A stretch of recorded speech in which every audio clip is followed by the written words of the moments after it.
very, very important that I think it's necessary before I get into the tweets and close out today's show. Ladies and gentlemen, Trump's going to get reelected. Donald Trump's going to be the next president of the United States. If this kind of stuff that I'm reading continues to happen in American cities, Donald Trump is a shoo-in for reelection, even if he's a convicted felon. And that's a damn shame. But somebody got to say it, so I'm going to say it. Did you read the story coming out of New York City? Did you read it? Involving Mayor Adams, Eric Adams, who I'm a fan of, by the way. I like him. But I don't like the story that I read over the weekend. And I think it's a story that can't be ignored. And it's talking about how $53 million in prepaid credit cards are in the process of being distributed to migrant families. Now I understand what people are thinking about, what they're wondering about here. Because they're saying to themselves, what's the problem if you're on the left? There's a big problem if you're on the right. No, it ain't that simple. We have to understand that we don't want people eating out of garbage cans. We don't want people starving. We don't want people separated from their children, the children separated from their parents. We don't want this. We don't want to be cruel and inhumane. But illegal immigration has become incredibly pervasive since the Biden administration has taken office. We all know that he's capitulated to the extreme left. And even though we wouldn't say specifically and definitively that the borders are open, every time you turn around, particularly in states like Texas and Arizona, and to a lesser degree, California, it is an extreme problem.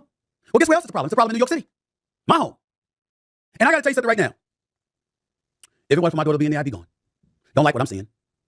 But it's not just because of migrants or illegal immigration. It's because it's mayhem. Folks don't know how to act. It's not an accident that the former president keeps bringing up law and order, law and order, law and order, because those are catchwords. Those are the kind of things that make you go to the polls and vote out of fear. And it works. Throughout history, it has worked.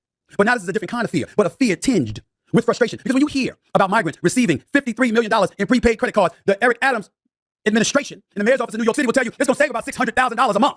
But that's not how poor people are looking at it. You know what black poor people are looking at it like? You know what Latinos who happen to be poor that are rising in this country are looking at it like? Where that money come from us?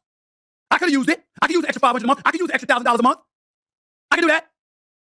They want to sit up there. I just want to read some of this stuff to you because I want to make sure that we put it in its proper context. New York City will soon launch a $53 million pilot program to hand out prepaid credit cards to migrant families housed in hotels, according to the report. The New York Post has reported that 500 migrant families at the Roosevelt Hotel will receive prepaid cards to help them buy food.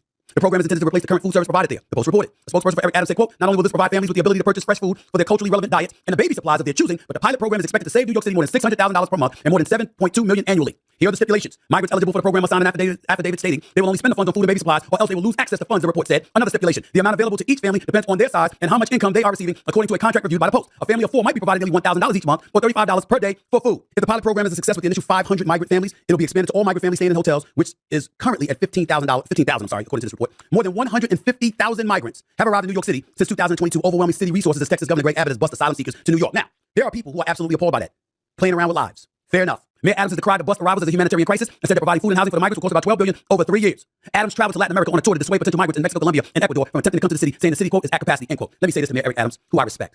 That may be one of the dumbest things I've ever heard a politician do. You're going to travel to a country that's starving, that's desolate, that's impoverished, that's desperate to come to the United States of America, and you're going to beg them not to cross borders into the United States and end up in New York City rather than going to politicians right here in America from different states, like the Abbotts of the world, the DeSantis in Florida, Arizona, and beyond, and talking and negotiating with them? You're going to go to citizens and politicians in Latin America, Mexico, Colombia, and Ecuador to ask them for assistance? Have you lost your ever-loving mind? That makes no sense. That's about the worst plan I ever heard in my damn life.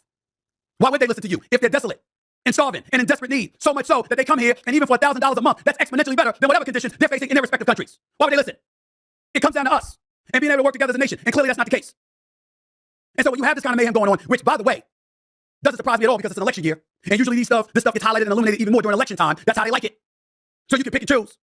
What it came down to for me is this. I see homeless folks in the streets of New York all the time that are American citizens. I damn sure see them in California.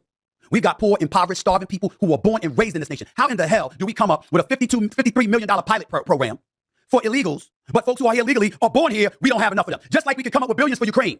But somehow, some way, we can't fix the homeless problem. I'm down for helping Israel. I'm down for helping address the situation with the Israeli-Palestinian conflict, okay? I'm down for helping the Ukrainians and fighting off Russia. What about poor and desolate citizens here? How the hell do you print money for foreign countries, but you don't print that money to help eradicate folks that are starving right here in the streets of America who were born and raised here? This is what I'm talking about. And so when you have something like that, what's the one way to eradicate it? Yes, you got to have a flourishing economy. Yes, you can't have inflation. Yes, you can't be on the verge of a recession. Milk don't need to cost $7. Bread don't need to cost $5. Don't get me started with how much sugar costs. You can talk about employment all you want to. You can talk about the labor participation rate. But guess what? If you ain't making no damn money and you got to get 2 jobs to pay the same prices or to buy the same amount of stuff that you used to buy and the price is higher than it used to be because of inflation, then guess what? What are you really accomplishing? That's why Trump is on the verge of getting reelected. Because when he was in office, there was a flourishing economy. There's a whole bunch of other problems. And I personally think his return to the presidency is going to be civil war in this country because he's going to be desensitized to bringing anybody together because he's going to be on a revenge tour to get back at everybody who went against him. And I think it could be the worst possible thing for the country. But I can't blame 50 Cent, for example, when he sits up there and he's tweeting, Eric Adams, I need you to explain this to me. what the hell is going on. Maybe we should consider Trump. When he says something like that, like you can see right here, what he's saying when he said it on his social media page, I can't blame 50 Cent for that. You want to sit up there and excoriate Ice Cube now? When he didn't pick sides in 2020? When he wasn't telling you to vote for Biden or Trump? He was just saying, yo, I want to present a plan for black America and see who's willing to listen. And Trump gave the okay and the impression he was willing to listen. You want to call Ice Cube a sellout now? Trump got 12% of the black vote in 2016. He got 16% of the black vote in 2020. They're projecting he's going to get more than 20% of the black vote in this upcoming election. That's what they're saying. And who's to say black folks would be wrong to vote for him? I told y'all before, I am no Republican. I voted for one Republican in my life. That's Governor Chris Christie in New Jersey because I thought that Corzine was a disaster. I voted for Clinton.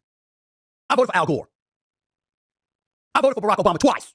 I voted for Biden, despite the crime bill that incarcerated a whole bunch of people in the 90s that looked like me. I shoved all of that aside. All of it. Because I know how divisive Trump would be.